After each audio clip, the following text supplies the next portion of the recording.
Bismillah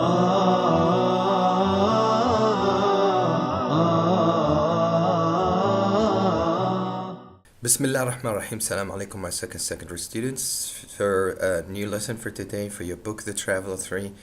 And today we only have writing. As you can see, what we learned today are four objectives. 1. Identify paragraph content in an article. 2. Identify stylistic features of an article. 3. Brainstorm relevant ideas and vocabulary using word webs. And 4. Write an article referring to a topic from a personal point of view. So for number 1, we're going to identify paragraph content in an article. It means we're going to have an article and identify the content of the article, and then we're going to identify the style and the stylistic features of an article. And for 3, we're going to think and brainstorm and get some ideas, relevant to some vocabulary using rubric or word webs. And 4, we're going to try to write an article and practice the writing in a final test. There's an outline actually for writing your point of view about something. Not too many people you can see in this photo now holding newspapers and read about what's going on in the world, either in sport, in politics, and also financial things. But people used to read newspapers every day. Now they read on their tabs, they read on their smartphones, and also on their computers. So what do you usually read in a newspaper? A newspaper could get all the information you want about everything, or maybe sometimes it's oriented, so it's all about sport. So if you want to read about sport, you get a newspaper and you read about sport. There are special newspapers that deal only with sport. Others, if you want to see read about stock markets, companies, about financial stuff, the price of gold, the oil, and other establishment or buildings, you gotta read some economic newspaper. And also you can have some entertainment newspapers, which is about women and their own world, or children and other family stuff. If you take a look at this picture, our article today is, we're going to read the article one reader of Earth Matters wrote and answer the questions that follow. So we're going to read, and after reading we got some questions to check your comprehension. So waiting for a raindrop in the drought. Waiting for a raindrop in the drought. So as you can see, we have 4 paragraphs. This is the article. It consists of 4 paragraphs. Waiting for a raindrop in the drought. Let's start with paragraph 1, and I want to draw your attention to the words that are underlined, like what happens because of water, rainfall, combined with the real global temperatures effects. And also, we're starting again with the paragraph number 1. Please follow with me. Have you ever seen what happens to a flower or plant when it suffers from lack of water? Now think about what could happen to an entire country. Because water is so important for our survival, its shortage, drought, is a threat to all living things. Paragraph 2. Africa is among the most drought-stricken parts of the world. Drought may mean years without rainfall, which slowly leads to plants and animals dying. Combined with the rise in global temperatures, the effects of drought are more obvious. Rivers dry out and the land becomes an unfriendly, dry desert without water. Green fields and crops die. If we move to paragraph 3, as a result of droughts, millions of people in Ethiopia, Kenya, Somalia, and other African countries are facing hunger and poverty. To make matters worse, water people have access to is dirty, which makes food unsafe and is a threat to people's health. This situation forces whole populations to move in order to survive. Paragraph 4. I really think that drought is among the most serious and most dangerous conditions a country can face. I sincerely hope that other countries take action to help improve the situation in Africa. So as you can see, we just read the 4 parts of an article, waiting for a raindrop in a drought. Okay, and now we're going to move to the questions that follow. So let's see if you can remember what we read. In which paragraph does the writer A.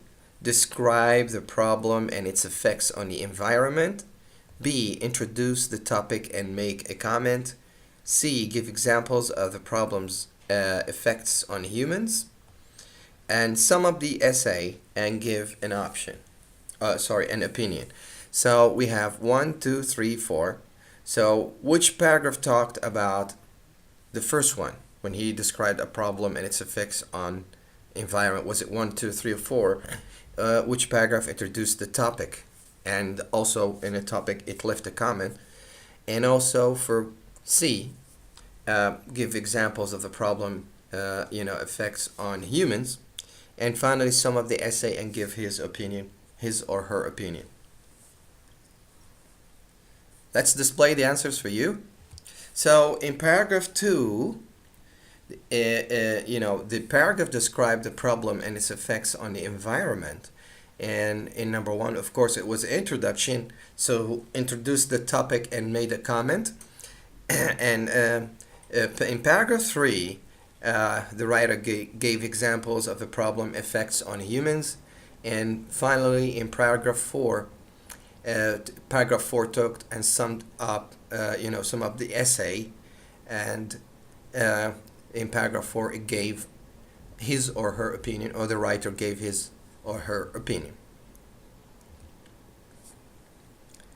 Now, as you can see, our lesson today is only writing, so all what we need to do is to know that there's an outline, okay, for you to write or to follow when you are talking or when you want to write about your personal point of view about pollution, your personal point of view about global warming, maybe driving, maybe car skidding, perfumes, anything that is personal.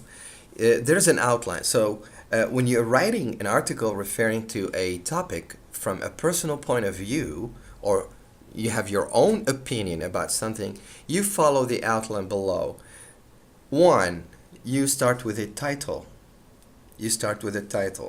So for the title, you think of an interesting title. So you try to pick up a very catchy and attentive title, because the title really gets your readers, readers who are going to read your writing are very engaged. So the title should be interesting, should be exciting, and should be attentive. Then you go for the introduction in number 2, and in the introduction you introduce the topic of the article in a way that will attract the reader's attention, and then you add a personal comment. So you try to start that I'm going to talk about, or you identify your personal, or your main, or your sentence, your main sentence of the topic, and you try to make it as attentive as possible. And then you add your own comment about, or your own, let's say, opinion or your point of view about that topic of the article. And then number 3, the main part of the body of the it consists of 1 or 2 paragraphs. In the 1 or 2 paragraphs, you may develop your ideas about different aspects of the topic in separate paragraphs, or you can expand on later to describe or give examples of each aspect to develop the idea in the paragraph. So it's all about how you develop your ideas by supporting your writing by giving examples, graphs, numbers, or personal experience. And finally, for the conclusion, where you can write finally at the end of the day, as we have seen, too many words you can write as a conclusion. You just make a general statement to sum up your ideas and say how you feel. You say how you feel.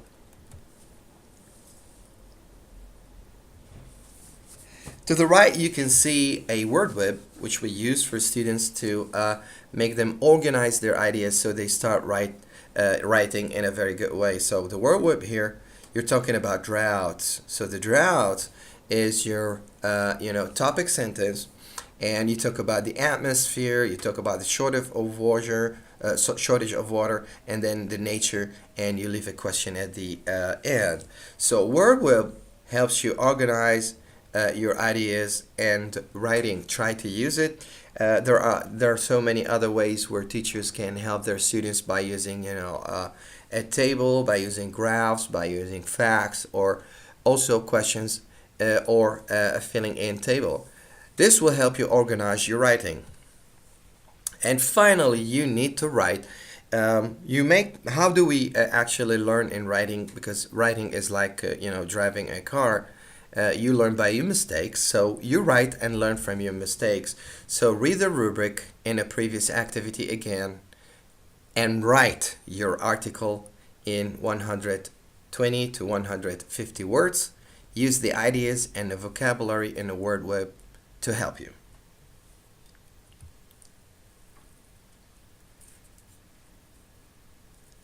Some teachers also leave a box of vocabulary so students can use the vocabulary, and of course the vocabulary is related to your writing, so you can use some expressions that are useful for environment, whether you're talking about water pollution or air pollution or soil pollution.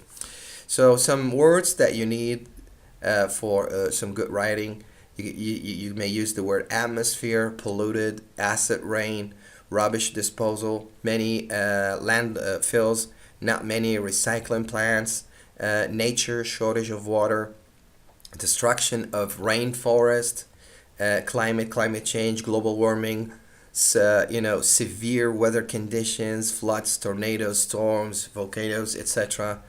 Plant and animal life, some species extinct, many species endangered, energy sources of fossil fuels limited, alternative sources not widely used. And you can talk also about recycling.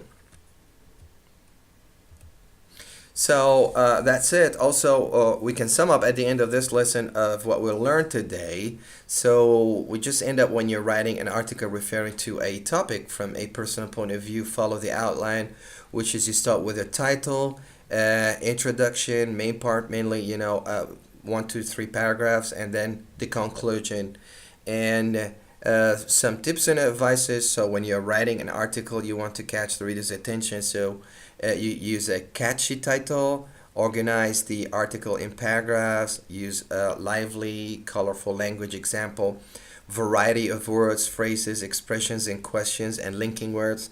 Also comment and give your own opinion, and always defend your opinion and stay on the topic sentence, and also use supporting sentences and examples to make your writing coherent and nice.